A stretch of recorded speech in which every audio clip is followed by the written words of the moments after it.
அன்றாடம் ஆயிரக்கணக்கானோர் வந்து தரிசிக்கும் காசி விஸ்வநாதர் கோயிலில் அன்று திடீரென்று ஒரு தங்கத்தாம்பலம் காணப்பட்டது. அதில் என்னிடம் யார் மிகவும் பிரியமாக இருக்கிறார்களோ அவர்களுக்கு காசி விஸ்வநாதரான என்னுடைய பரிசை தருகிறேன் என்றார். பிரியமான அந்த மனிதரிடம் இந்த தங்கத்தாம்பலம் தானாகவே போய் சேரும் என எழுதப்பட்டிருந்தது.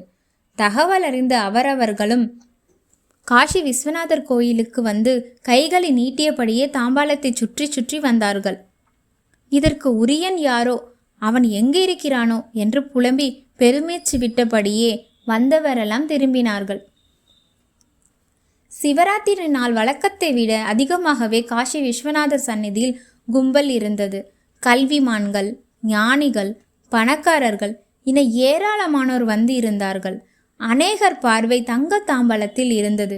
ஆனால் அது நகரவே இல்லை.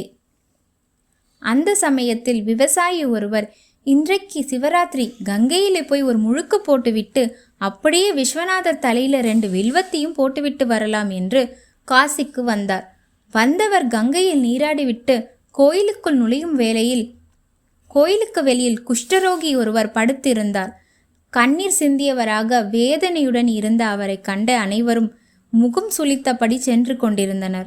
விவசாயி அவர் அருகே சென்று, ஐயா, அழாதீர்கள், உங்களை பிடித்து இருக்கும் இந்த துயரம் சீக்கிரம் போய்விடும். சுவாமி தரிசனம் செய்துவிட்டு உங்களை என் வீட்டிற்கு அழைத்துச் செல்கிறேன் என்றார் என்று சொல்லிவிட்டு கோயிலுக்குள் நுழைந்தார். அவர் உள்ளே போனதும் விலை மதிக்க முடியாத அந்த தங்கத்தாம்பலம் அவர் கைக்கு வந்து சேர்ந்தது.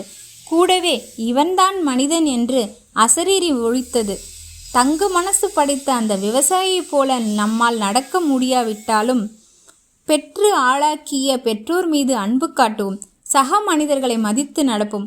அப்போது தெய்வம் நம்மை தங்க தாம்பாலத்தில் வைத்து தாங்கும்.